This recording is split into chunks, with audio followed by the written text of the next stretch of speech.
काफी विवादों में रहने के बाद फाइनली आश्रम के तीसरे सीजन को MX प्लेयर पर स्ट्रीम कर दिया गया है।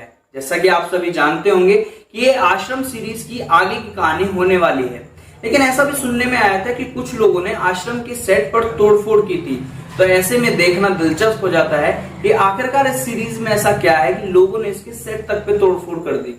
MX प्लेयर की सबसे चर्चित वेब सीरीज आश्रम के तीसरे सीजन का लोग बेसब्री से इंतजार कर रहे थे, लेकिन क्या ये सीजन भी पिछले 2 सीजन की तरह अपनी छाप छोड़ पाया है, उम्मीदों पर खरा उतर पाया है या नहीं, बताएंगे आपको इस वीडियो में। हेलो एंड नमस्ते, मैं हूं निशांत और द रिव्यू कैफे में आपका स्वागत है।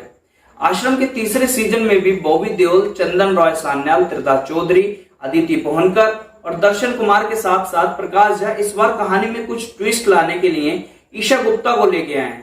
लेकिन टोटल 10 एपिसोड वाली ये सीरीज की रफ्तार बहुत स्लो है। इसकी स्टोरी से आपको रूबरू करवाते हैं। पिछले सीजन में पम्मी बाबा निराला के चंगुल से छूटकर भाग जाती है। तीसरे सीजन की कहानी भी यहीं से शुरू होती है। पम्मी की तलाश अभी भी जारी है। बाबा के गुर्गे पम्मी को जगह जगह तलाश रहे हैं, लेकिन लाख कोशिशों के बाद भी पम्मी उनके हाथ नहीं लगती है।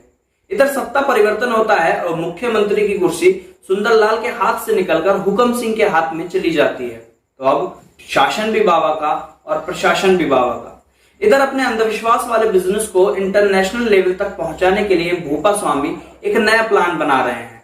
उसके बाद सीरीज में एंट्री होती है ईशा गुप्ता की, जो सोनिया का किरदार निभा रही हैं, जो अपना मतलब निकालने के लिए बाबा को भगवान बनाने की तैयारी कर लेती हैं। लेकिन पर्दे की पीछे की कहानी कुछ और है। बाबा और भूपा कुछ ऐसा खतरनाक प्लान कर रहे हैं जो बहुत ज्यादा खतरनाक साबित हो सकता है। अब वो क्या चीज है, उसके लिए आपको सीरीज देखनी पड़ेगी। तो ये तो हुआ सीरीज का इंट्रो। अब आते हैं असली बात पर। टोटल 10 एपिसोड वाली ये सीरीज के हर एक एपिसोड की ड्यूरेशन करीब 45 मिनट की है, लेकिन अगर कुछ एपिसोड को छोड़ दें तो सीरीज का स्क्रीन प्ले बहुत स्लो है। प्रकाश झा जिस डायरेक्शन में जाना चाह रहे थे, उस डायरेक्शन के अलावा सीरीज किसी और डायरेक्शन में भागती हुई नजर आती है। इसकी कहानी एक जगह कांस्टेंट होकर भी नहीं चलती है।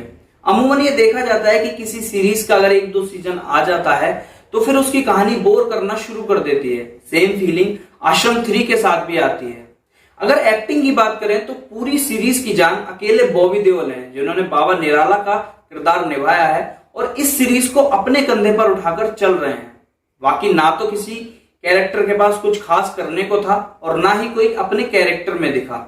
अकेले बॉबी और चंदन के कंधे पर इस सीरीज की कहानी को रखकर चलाया जा रहा है।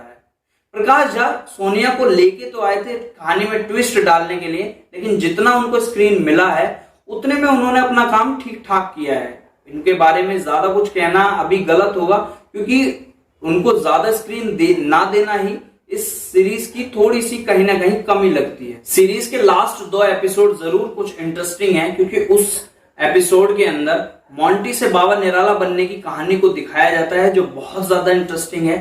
लेकिन ये सीजन भी अपने कंक्लूजन पर नहीं पहुंचा है। आश्रम के चौथे सीजन की हिंट भी दी गई है, जो कि 2023 में आ जाएगा।